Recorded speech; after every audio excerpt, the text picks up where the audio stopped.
had to leave to come back and look after Mummy. Gosh, dear, oh dear. She never needed my help anyway. I don't know why I went. But just by the same exact coincidence, we run into the whole entire group in Athens. We just happened to be coming off the ferry and going towards some area here, and the whole entire group was coming the other way.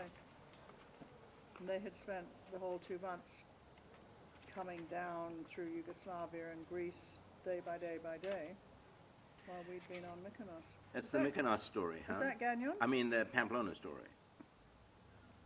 When, remember, Don Mackler was telling you at the time I chased the mushroom down the alley? That was that night. I love that one. So let's talk then about generations and the staggering number of marriages. That says a lot. And most of these marriages, people are still together. A lot of them are. The 2 Harvey ones are not. Mary O'Donovan and Bill Harvey split up, and Sonia. Carla Pellone, what's her name? She lives in Carbondale in Aspen Valley. She met her husband there. They're married. The Ramseys met there. They're married. Dawn and There are a lot Katrina. of Don and Katinka.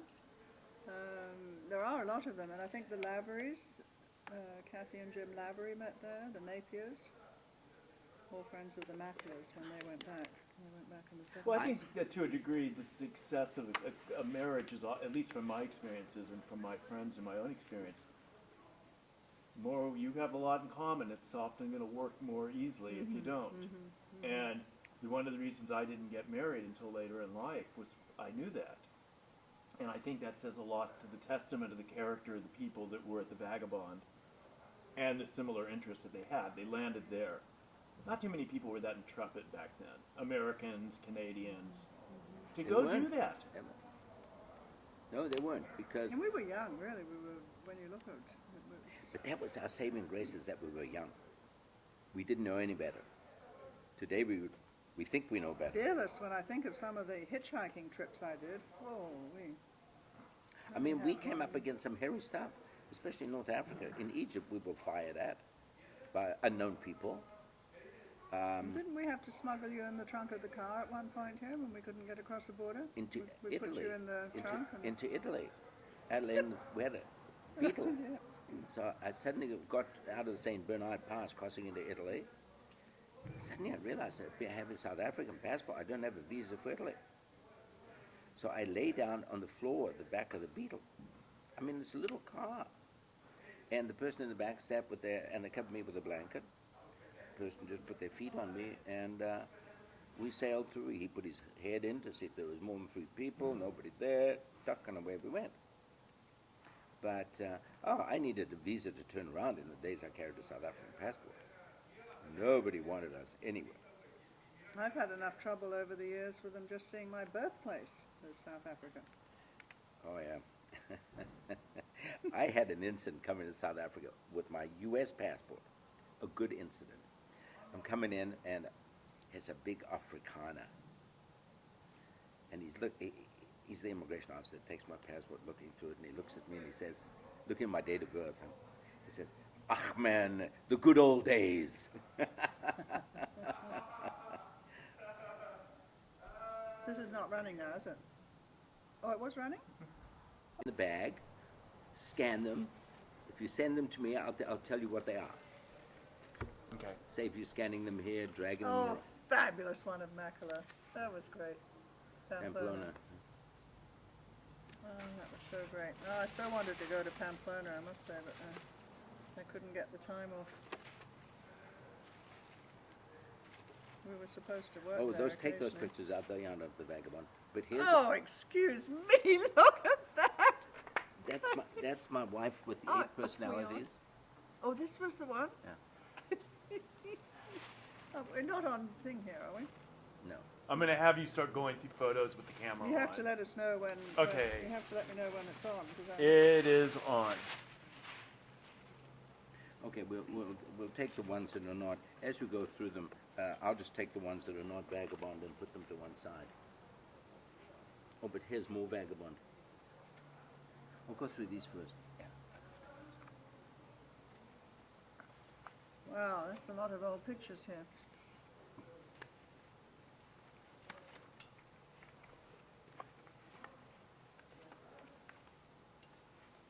Oh, now there's the That's a lovely view of the chalet from the back, isn't it? 1961, the Vagabond. Hilly, don't show them to the camera. Look at them, and the ones you comment on, Yeah. and if they start a discussion, Oh, okay. then Well, we'll then we'll right. scan those. Oh, okay. Okay. This one could definitely start a discussion. Well, that's the one that's the one he wants. As Pamplona, I think you can handle that one, huh? That's a fabulous picture. Is that R.I.P.? No, it's Hilton slept here. I was still asleep. That's a fabulous one. Chasing the bulls. Running the bulls. Oh, no, here's a lovely one of your stepdaughter with Alan in way latter years. What year was that? 1998. 1998. Yeah. 98, isn't that incredible? So there we go, that many years later. Yeah. Now, you see, that's what we were talking about earlier on. People that you've sent to work in the Vagabond Well, yes, relative. because by coincidence I was au pairing looking after Carol and Alan Rankin's children the year that John Harlan was killed in March of 66 up at the Eiger. 11 years later, I sent my niece from Vancouver Island. I sent my niece over to do the same job at the Vagabond. She also looked after Carol and Alan's children. There would be 3 at that stage, because Kevin had arrived after I left. And that was the winter that Dougal Haston died up in the mountains behind Lausanne. A strange coincidence. And then obviously years later, another 20 years later, your stepdaughter 20 years goes later. out to work. That's at the very end of the Vagabond days, wasn't it? Last Very year end, the Vagabond yes, was interesting. operating. My daughter had been on at me all her years about wanting. She had heard so much about the Vagabond. She wanted her Vagabond days. Anyway, coincidence would have it that then an article appeared in the London Sunday Times, the centerfold of the London Sunday Times in 1998 about the rock and roll years of the Vagabond in the 60s. And I followed it up and found out who the owner was. And the owner says to me, his name is Dominic. And I said, I called him in London from Vancouver. And he said, I said, this is Hilton Cranston-Whittaker calling. Oh, he said, Hilton, I know you. I was 12 years old when you were running the Vagabond. Oh, no. Anyway, the long and the short of it was that he needed somebody to run the Vagabond that year in 1998, considering that we had started in the 60s, and this was 1998. And so anyway, I called her at work. I said, you know, you talked about your days, your Vagabond days. You want your Vagabond days? And she said, yeah. I said, well, how would you like to help run the Vagabond? She said, you're kidding. I mean, it was the furthest from her mind. Anyway, I filled her in. We left, this was Tuesday. We left on Thursday for Switzerland. And that was it, the beginning of the winter of 1998. And that was the end. The Vagabond closed that year, the end of that winter of 1998, 99. So this time Alan Rankin didn't have anything to do with the club, did he? No. He was still living in Lausanne. But Alan and Nikki, my daughter, became super pals, and he lived in the village. And at the opening of the winter season, when the Vagabond had been painted up and ready for, seemed like more snowboarders than skiers that year. Anyway, every ski magazine and snowboard magazine that was out there had come to the opening of the Vagabond for the winter. And I said to Alan, and it was sprightly, I said, why don't we go up and BS them? Come on. Because I was staying actually at the Vagabond. I stayed there with my daughter, obviously, in another room. But he said, okay, great. So we came up, and here were these 2 oldie goldies sitting there, and these young kids with their mouths open and sprouting about their days. I said, see these hands? Those tiles? They laid these tiles. Well, these kids were just blown away. They could not believe it that these 2 old farts sitting here giving story, talking story, actually were instrumental in putting this all together. The magazines loved it. I mean, I'm sure there were a few articles in those magazines. I wouldn't know what magazines they were at the time, though. But anyway, it was a super cute night. Alan just howled, and it was great to see him laugh. Anyway, so it sort of did him the world of good. He was, yeah, I'm sure in his mind he was reminiscing about old stuff that went on, and maybe it had been a difficult time for him, a difficult evening, but it was a lot of fun. Well, I sent my own daughter out in the 80s. My own daughter Melanie with her fiance at the time. They went and stayed out there and went and looked up Alan. He was absolutely thrilled to see them. Say that I always felt really sorry for my poor old man, because it was really hard when you got together, as we did so many times with all the oldies. It was hard to be an outsider. I always rather envied the vagabonders that ended up marrying vagabonders. Made life a lot easier for them. I don't know. I mean, with the idea of marrying, I couldn't have, I guess, handled the idea of marrying Danita. Because thank God I didn't. You'd have had your balls shot off. Oh my God. He's Oh, still yeah. after you. No, they've died now. Oh. This was the home I was married from. He became my dear old Pa Henry, became my second, my Aussie father, really. So Danita was called the blonde bitch, and then the other sister was called the black bitch, and I was the red bitch, but they were after his blood. Oh, they tried hard for years And I couldn't, why? to have me find out where Hilly was. Why? Well, you were not popular apparently at all with him. Wow. I reckon you'd really taken the daughter in. Which I hadn't really. I mean, that was us two.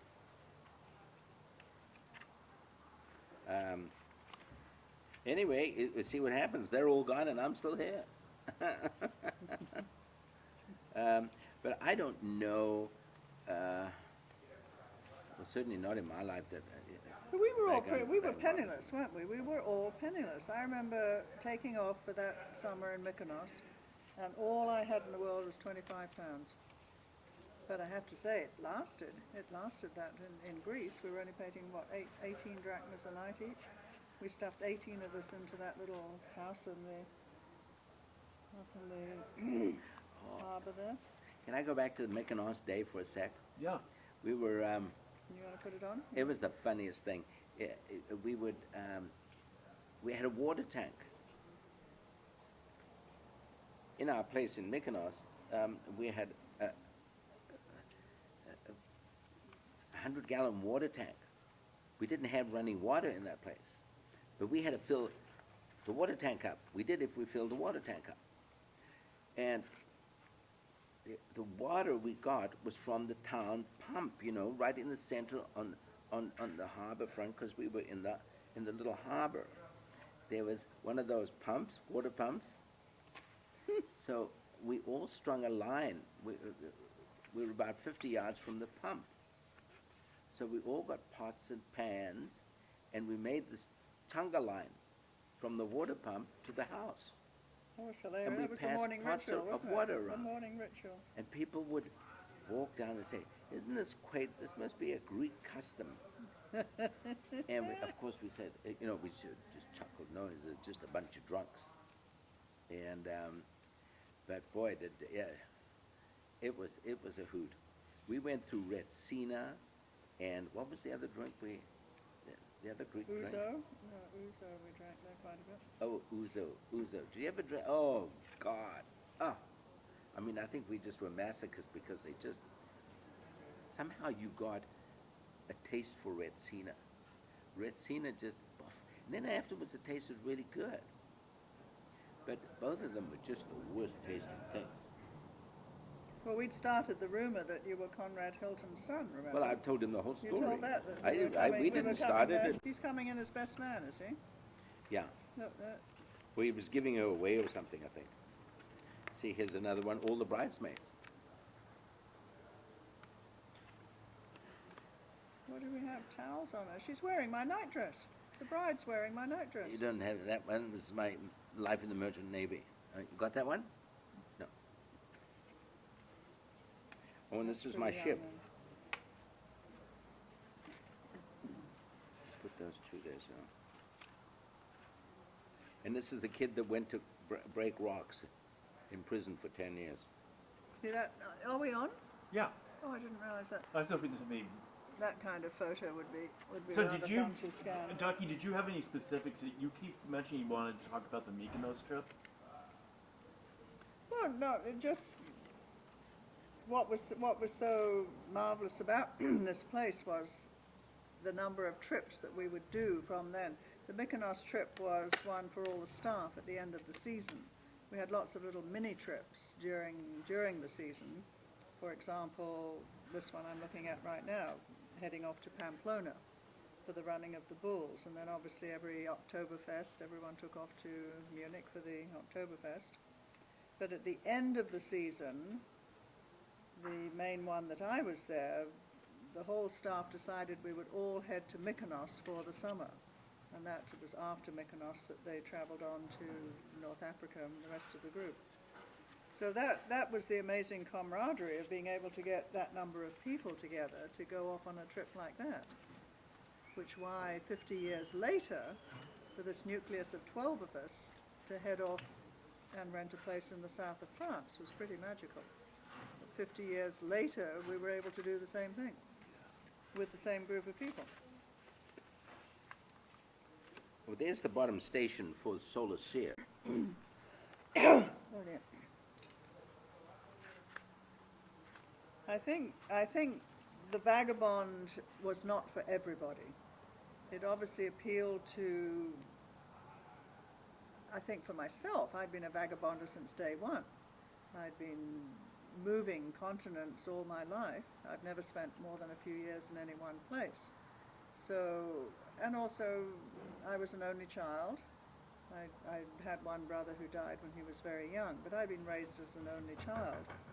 And so suddenly to come into this incredible oasis in the middle of Europe, it was almost as if I created this vast family for myself overnight. And the staff there, certainly, we did live as one big family, brothers and sisters, and had a magnificent time together. I just have never really forgotten it. I've remained a vagabonder all my days. I emigrated after the Vagabond to Canada, then carried on to Australia, lived there many years after I met my husband, and then went to live in North Borneo, and then back to Canada, up to the north, and have always been moving. Now I spend half my year in Vancouver and half my year in Mexico, which is why I'm here right now. Hilly's lovely little spot here with Marianne in Palm Springs is my pit stop en route every year to Mexico. But there are many people who've criticized what they call my living in the past. When we were trying to get this Vagabond reunion together, Hilton, myself, and Lainey Anderson started working on getting the Vagabond reunion together for the 50 years. And there were a few people I approached in Canada who said, that was then, I've moved beyond that. Why do you live in the past all the time? I haven't really seen it that way. But I'll bet you put them in a position, they will say, God, remember that time? So it's not a matter of living in the past, it's remembering the good times.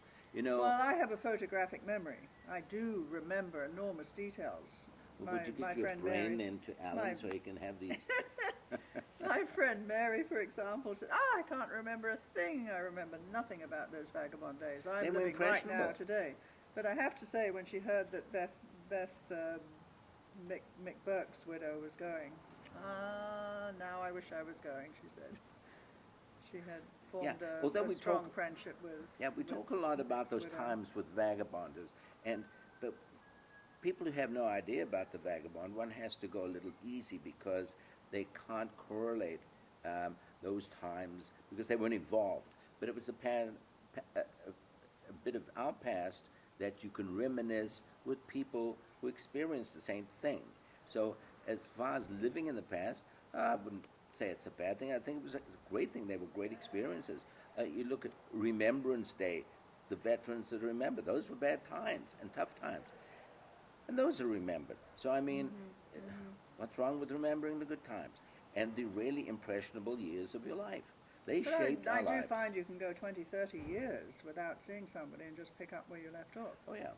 Oh, yeah. And But you- as I say, my home, wherever I am, is a revolving door for many ex-vagabonders and their children now. And maybe in 20 years' time, their grandchildren. So it has been a network of family and friends that has just extended and extended and extended. I think it's few and far between when you'll find any group of people having the background of a lifestyle of the vagabond. Growing up in the Swiss Alps, having the camaraderie that we had, doing the things we did in easier and simpler times, that it's a lot of fun reminiscing. But if you don't do it with people who don't know anything about it, you might, because they just wouldn't understand. Yeah, I did always feel a little sorry for my husband whenever we got together with a big gang of vagabonders. I think he found it a little difficult. Well, you know, my wife, Mary Ann, she's very accommodating. She will go the way, and she will listen, and she even has been to Lausanne to experience some of what I keep on yakking about. But I don't overdo it, because I know at times she might feel left out. So when there's people who are not involved with the vagabond, it's just another time in our lives. But of course we get out of the nitty-gritty when there's other vagabonders around. So, yeah. Well, we got into trouble in the south of France, didn't we, for reminiscing too much. There was one couple with our group in the south of France that had not been vagabonders. But they enjoyed it. They enjoyed the stories. Well, yeah, there's a time and a place, though. I think we had to grow up. We had party time then, and we just have a different party time now. You can't live that lifestyle forever and expect to stay alive. Well, we seem to slip back into it very comfortably, Oh, especially the men, Of course. the boozing boys. Yeah. Yeah, but we learned lessons. We had great lessons, and we had to learn by them. And on this last trip to the south of France, obviously there's some people who didn't learn by them. But I can't imagine, because as far as I was concerned, it was a part of my growing up. These were my lessons. I didn't have parents to teach me, so I had to learn by hook or by crook. And so there were my pals, my father figures, my mother figures. Well, I've always looked upon Carol and Alan really as parent figures, and yet in reality there were very few years between us. Well, we know now, but in those they years, were only a few years older than us. you know, we may have been But- 18 or 19, and But they may have took been a- 25, they but took that's a a parent, huge gap They took then. a parent role. Alan was already in his 30s. But that was a huge gap Yeah, then. Today, it's not such a big gap between an 18 and a 30-year-old. But maybe it is, because I've no idea. So, And we were all penniless, weren't we? oh God, we were really penniless. all Oh. penniless, except the few lucky ones that would keep rushing off to American Express offices because Mummy and Daddy had sent them a little bit more money. But we earned God, when I left £5 home, my a mother week. said, "You're on your own." $5 a week, £5 a week we earned at the Vagabond as Yeah. pocket money. But we had free room and board, free skiing. But Yeah. I'm not so sure that the young generation would do the same thing now. We were way more willing to stuff 18 into a room. When we went to Mykonos, we had 18 of us stuffed in this tiny little place. Well, remember, there was upstairs, Even- downstairs, and in the kitchen But I'm not so sure that the young would be willing to to do that. rough it as much as we did. I don't know. Anyway, They're missing a lot. They're missing a lot, if not. And don't forget, we lived a life there with no computers, no cell phones, no telephones. the big We thing. lived in this little bubble. I don't ever remember looking at a newspaper when I lived there. I don't ever once remember listening to the news. well, there was no TV. There was no TV then, anyhow. No TV. Can you imagine there was no TV? No telephones. No click, click, click, texting, no computers, Oh, God. nothing. We were living in a bubble. So I don't think you would ever be able to repeat that now. I think this was a very unique moment in time, which really all the 60s were. We were the wonderful flower power hippie kids that Yeah. really were. It was a magical time to be living in. Rock and roll, Stones, Beatles, yeah. Bob Dylan, all of this at the jukebox every night.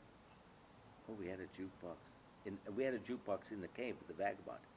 I don't know if I told you the story. Alan said, "Okay, we're going to renovate the Vagabond, and we're going to renovate the Vagabond." And he said, "Hilton, your job is to start the discotheque." So downstairs on that wall over there, came downstairs, showed me, here's the hammer, big sledgehammer. It's your job. You got to start knocking this wall down. Well, it took me all day to make a little hole. And when I saw the little hole and I saw how wide the wall was, I thought, this is going to take me forever. So I called Alan. I said, "Alan, come and take a look at this wall. It's going to take us forever." He came down and said, "Jesus, Hilton, stop." Is that why it became the cave? And of course, they checked the maps. They said, "This is the main wall for the building. Stop." But we made the hole wider. And it was made of rocks, not brick, rocks and concrete, that thick. Wow. And so that room became the cave. And that was the way it was. So I thought that's sort of cute in a way. But then we went on to do other things. Nobody knew really. You said, anybody had any expertise in anything? Oh, I put up my hand, and somebody else put up, and this fellow put up his hand. He said, "Well, I can lay tiles," because we had to lay tiles throughout the whole Vagabond, on the main floor, and the kitchen, the lower floor. So away we went. I'm his assistant to tile laying. So we covered the whole floor, main floor, which is huge. Can you imagine that whole floor of tiles? 4 tiles this way, 4 tiles the other way. And suddenly we were about a day's work from finishing the main floor. When we looked at the other tiles and they started popping up, I thought, geez, what the hell is this? So fortunately, I was not in charge. The English guy said he was the tile layer. We'd forgot to put in the cement compound. We just had the powder. Well, I am telling you, Alan hit the roof. Just hit the roof. This guy's supposed to know about putting the cement in with the compound to seal it and this and that. And we had to dig up all the tiles and clean them. It took us a month to clean these bloody tiles. And then, now, we had to get off all the other crap we'd put on the floor and relay the tiles. And those are the tiles that are still there in some places, even in the new place today. Oh no, did they still leave some there? Yeah, you saw them. I showed them to you. Oh my Just goodness. around the edges where they hadn't... Oh my goodness. What would be a typical day there? It's in the winter season. Oh, God, well, it's winter. Well, You had to you get could- up you and could out. Yeah, but Describe. let's wait for this car to go by and let's do a typical day. You could describe your laundry day, and I could describe a cleaning day. A typical day into a night Into a winter day. When Yeah. we're working there Yeah. as a worker. as a worker. A winter day. Or a winter day or a summer day. They were different. Right, so let's do a winter day. Okay. It was not easy trying to get up in the morning. You had such a hangover to boot. And you just could... all you could hear from my little pit stop was ski boots up and down the concrete stairs. Everybody getting ready with, oh God, I got to get up with this hangover and go skiing. But first I've got to get up and do my fair share of the bar, restocking the bar for the night. Oh, just the smell of it made you want to throw up.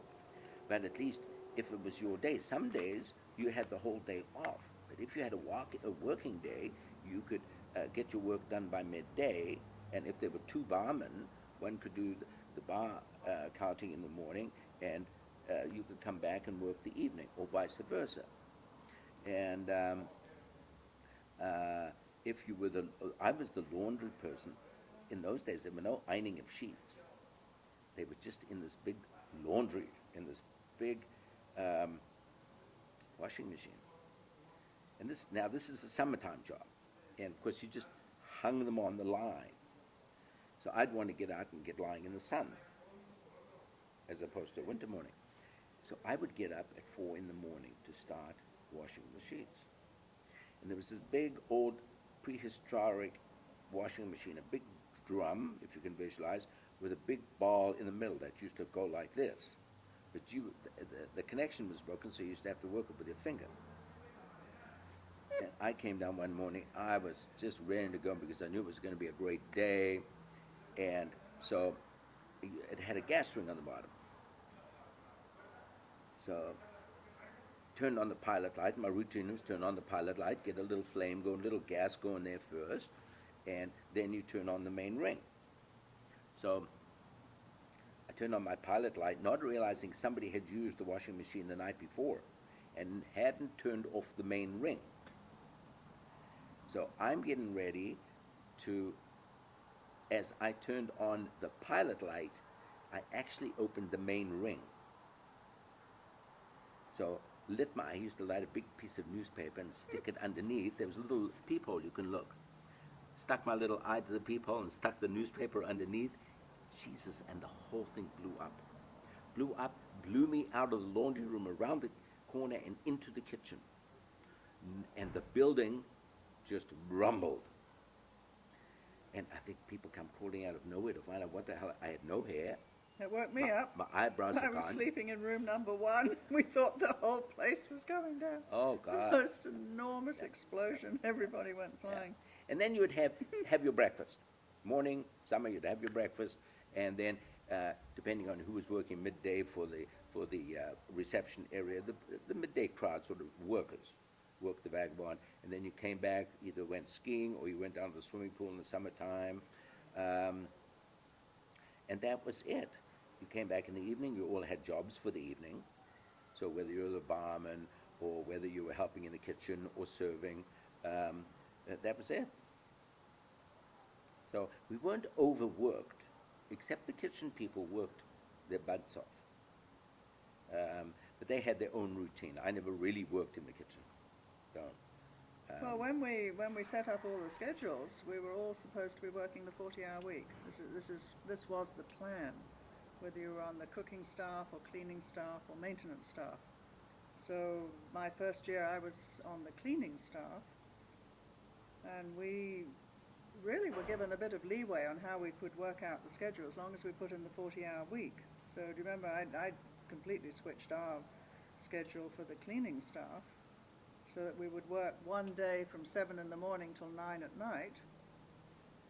The next day we worked 7 in the morning till midday. Then we had the rest of that day off. Then we had a whole day off. And then we were off until noon of the 4th day. We'd come on from noon until 9. So I had this clever working out of my 4-day cycle that you could actually appear as though you were never working. But those days we worked from 7 in the morning till 9 at night. And let me tell you, we were the ones that had to go into every single toilet, crack of dawn in the morning, and clean up after you guys who'd been throwing up all night. That was our first job in the morning, was cleaning up this horror in the toilets and washrooms. Showers and everything were done first, and then the cleaning staff also served at tables. We would have to set up the breakfast. The actual Vagabond Club, if you were staying there as a guest, you were provided with breakfast and with dinner. Only the staff got lunch. We had a staff lunch in the staff kitchen. And so we carried on with our cleaning job, cleaning the whole chalet, cleaning the bathrooms, cleaning all the rooms during our day shift. And then for the evening meal, we would all, and no washing up machines at that time. We had to wash everything by hand. So we would set all the tables. It was always a 2-course meal, probably with soup and then one main course. And my goodness, we got pretty proficient in these 2 enormous sinks, having to wash up for 90 people. It was almost 90 people in the big chalet. And I remember just throwing all the cutlery in at once into this great big cauldron. We'd get a big stick and just swirl it round like this and then pick it all up and plonk, and then everything had to be dried by hand.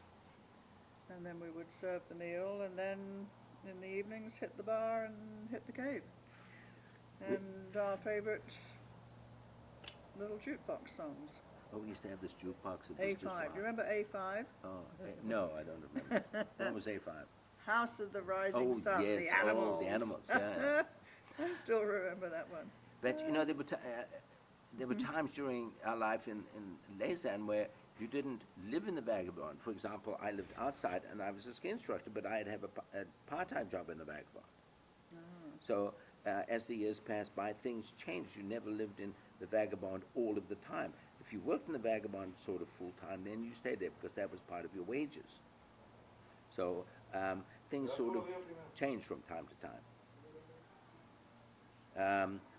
But don't forget there were the 2 chalets as well. There was the main chalet, and then there was Fougère. Fougère, down below. Was the second chalet they bought, 2-3 years later? Which was the annex, yeah. So you could either live in either one. Fougère always was a problem because it was way down the bottom of the hill. And you either had to transport stuff down, it was in a state of disrepair, and you were constantly having to fix it up. So they spent a lot of money on that. But no, it was up top of the hill. Like when I first got to Lausanne, the first place I ever lived in was a little room on top of a place down in the Vagabond, because I thought I wanted to get a place outside the Vagabond. Because I got in a job, that was when I was working as a lifting, my first job on the solar seer. That was my first winter there. Man, God, I can't believe it. Well, there's several nurses too, weren't Maybe in there? There were a lot of 1962. nurses working at the hospital. Yeah. And there were so many jobs, and of course, Alan and Carol always fixed up your papers. Once you got your papers, your Swiss papers once, you could just fix them up yourself. Or renew them, I should say. But once things had been set in motion, it was not a problem. And the people of Village, as you saw at the reunion, I mean, I used to think anyway, the people of the Village of Lausanne used to frown on us, because we used to be up to such antics. But in today's world, our antics then are nothing. Well, what a welcome we got from the locals. What a this welcome time. we got They from the were locals. wonderful. Absolutely right. I love the camera on. There's been a lot of people, I've noted, there are an inordinate amount of marriages of people who met at the Vagabond, and they're still together, it seems like, a lot of these. What do you think about that? I mean... Well, I'm looking at a lot of these pictures here and thinking, my goodness, yes, this one married that one, and this one married that one, and so how come you and I escaped, Tilly? we escaped marrying a vagabond. Life was just too much fun. I was on the run. But we've had several in Vancouver. I was on the run. The Napiers, the Mackellas, Mary O'Donovan, the Harveys, 2 sets of Harveys, Sonia. Yeah. Whatever happened A lot of them ended up meeting there, which was inevitable, really, except in one sense, so much was going on there, there was almost too much choice.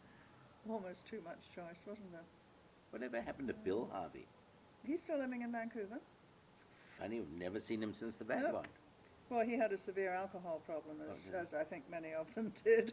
But anyway, he's beaten that one. He married again, but Mary never did marry again. She lives in Vancouver as well.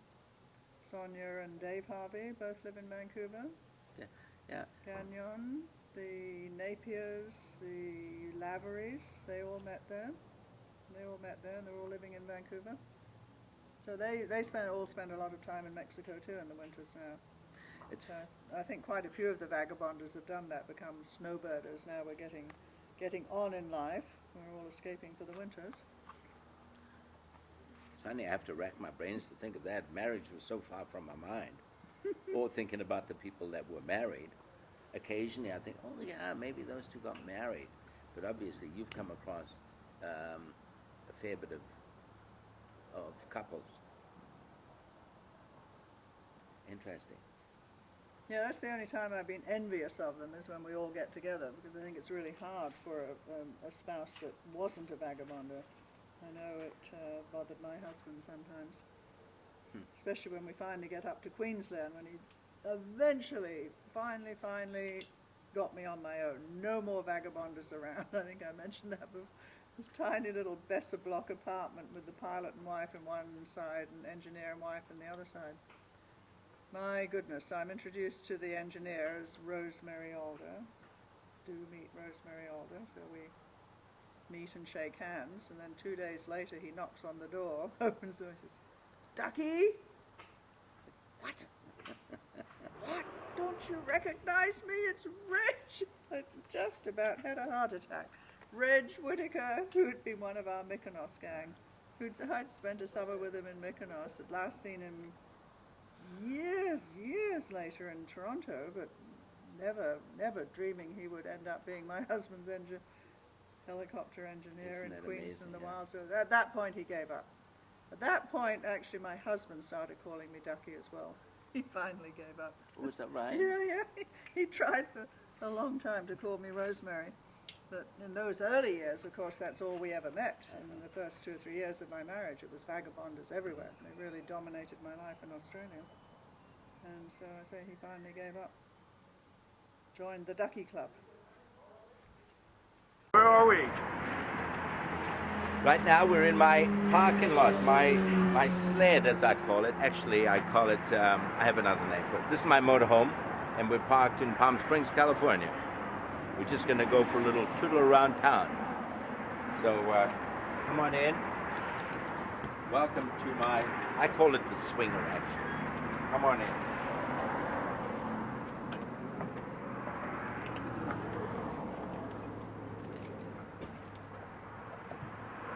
This is my home, and I keep on telling my wife, the motor's always running. Okay. Come on into my home. Let me open up the windows.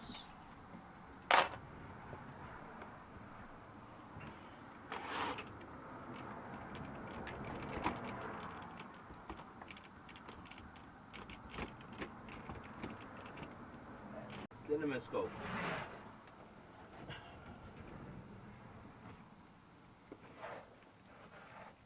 Yeah, you got to give yourself lots of window space in a big vehicle like this for obvious reasons.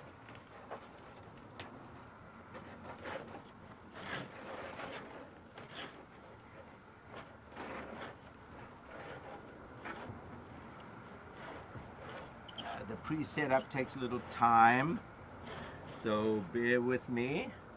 It's always exciting getting to this part of a journey. Consider yourself getting ready for a trip to Baja California. And I'd like to introduce my rooster. This is my security guard right there.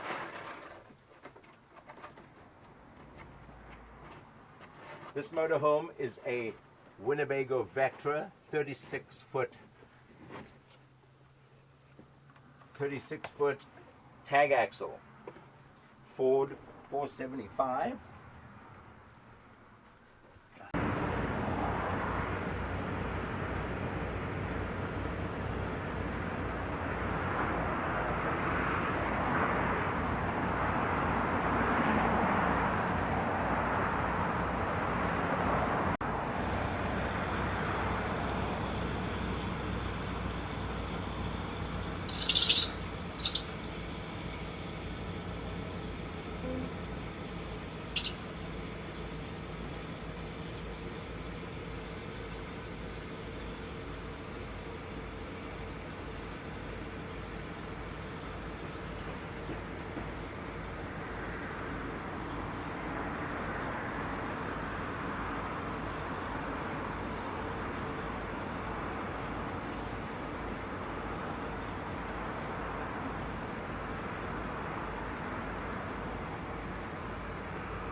sound roundabout. I'm just connecting, as I say, the new TV and the DVD.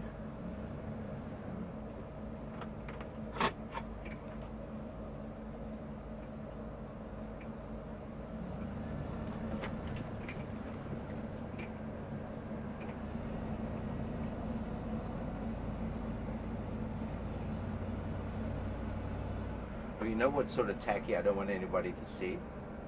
Hang 10. I'll be right there. There's just a lot going on in this thing.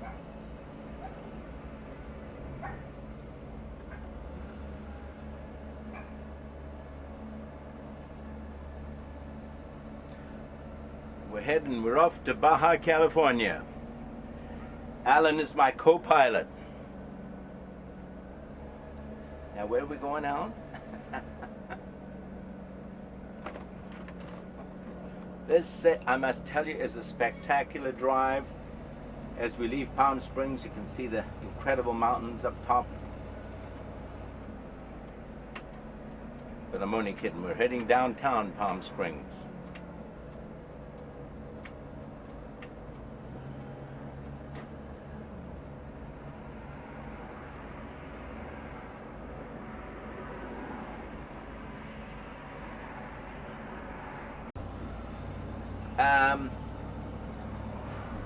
If you've never done it, you're in for the surprise of your life.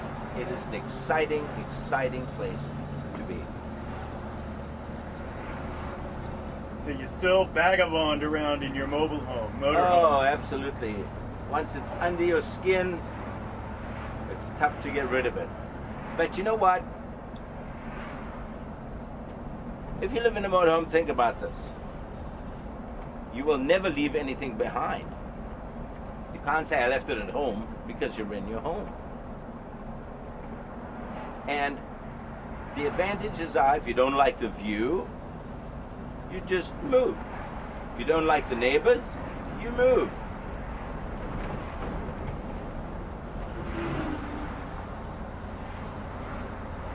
You pick your spots, and you can either keep on moving or stop wherever you choose.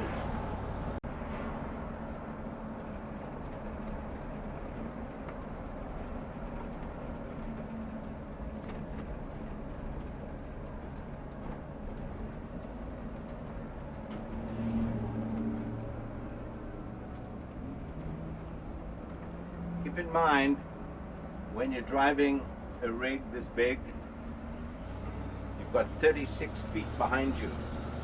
You can't stop on a dime, so you have to be ready. You've got to keep your eyes on the road ahead, at least a quarter of a mile. The advantages of this big rig is that people stay out of your way. And you can see as far as the eye can see. Being so high up, you have the advantage of height. It's a bit like being in a tour bus. Oh, absolutely.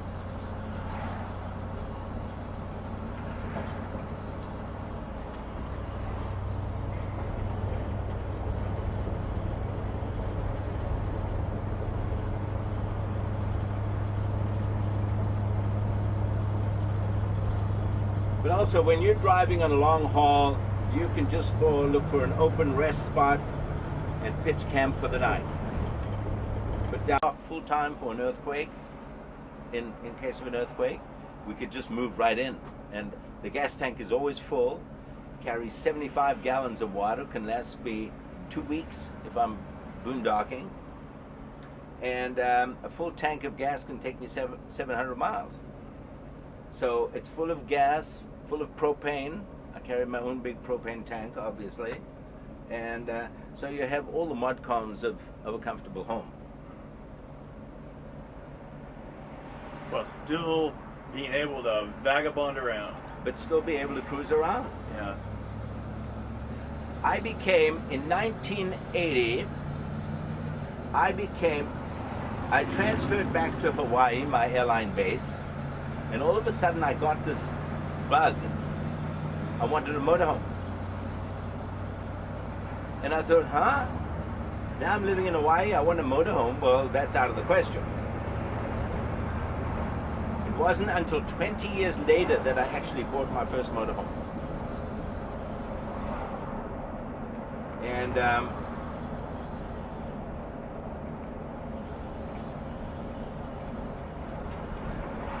then I tried it. I decided for 1 year I would live in my motorhome, ski in it, beach it, and I bought a second-hand motorhome. Well, a 1 year later coincidence would have it was 9/11. And 6 days before 9/11, I was offered a fantastic retirement package by the airline. And I said, yes, I'll take it. And then I decided, it was exactly 1 year, September the year before, I decided that I was going to try it for 1 year. Excuse me. And my 1 year was up on September to September. So I went out, traded my old motorhome in and bought a new one. And that was it.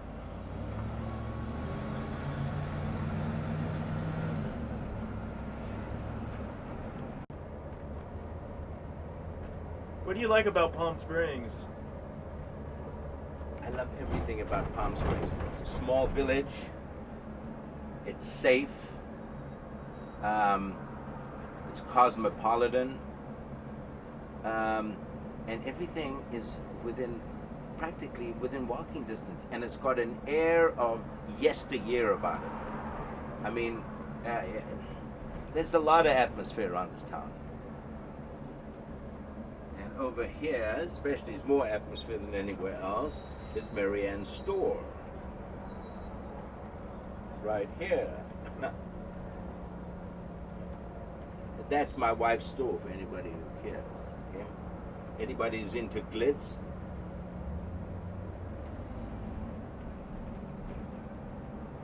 And this is where it all happened in the great celebrity years of Frank Sinatra and the Rat Pack, Dean Martin, and there's always something happening connected to Hollywood, especially the older years.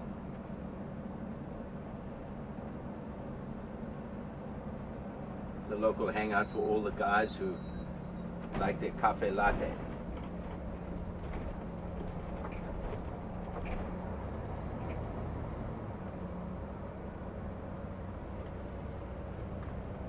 This is the center of Palm Canyon Drive.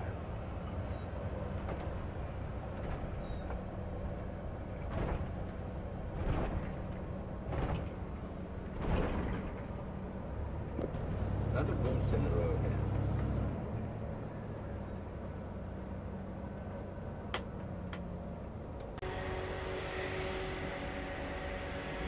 Keeps you cool, Hilly?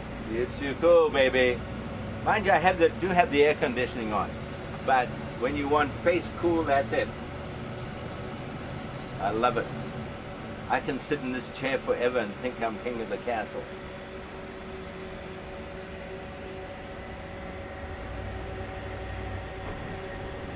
I mean, you know, this is, after all, a captain's chair. With my little arms down.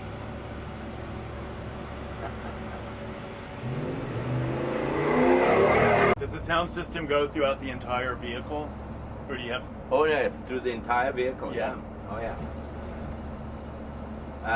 And you, in the back, there's a huge sound system in the back, next to the bed, to turn on the generator in the mornings when it's cold. If you're skiing, you have a generator button in the bed above your head, so you can turn on the coffee first thing without getting out of bed. Alan, how you doing? Come on into my little boudoir. You've never been in here before. Can I offer you a drink? Come on in, sir. Come on in, come on in, come on in. Sorry it's a little bit messy, but there you go.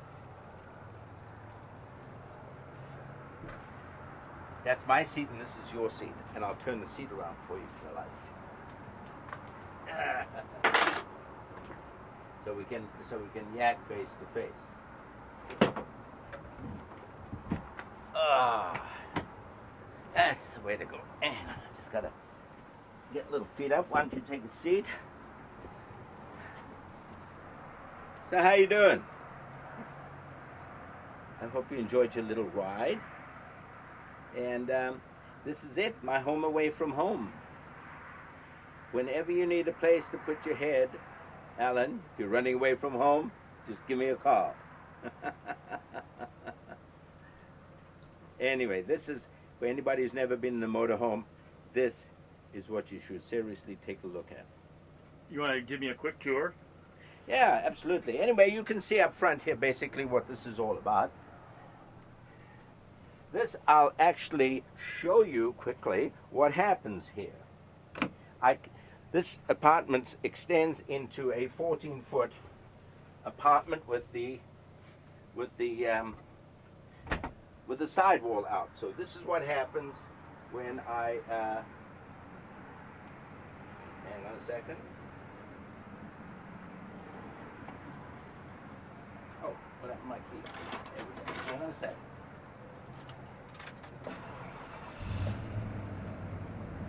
Okay.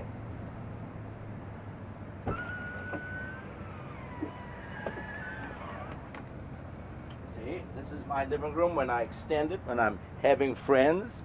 When I have friends, that is. As I say, excuse the mess, but this is the living room. Come on through with me. This is my kitchen, full kitchen, my convection oven, microwave convection oven, my coffee maker, my stove, my fridge, needless to say, nothing in it, freezer. This is my dining room table. And come on down this way to the bedroom. Here we have the bathroom and the shower, just off of the bedroom. And this is the master bedroom. TV up in the right corner. And that's it.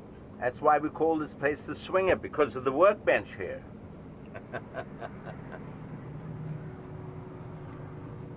And this is all your cupboard space over here. I might add, I've got so much space because underneath the motorhome is what we call a basement. The whole bottom half of the motorhome is a basement. And there's so much stuff underneath there you can lose it. And that's basically what it's all about. It's very simple. When I moved out of my house, if it couldn't fit in the motorhome, it didn't come along, and that was it. It's one way to get rid of your junk. So anytime you need a little ride around Baja, give me a call.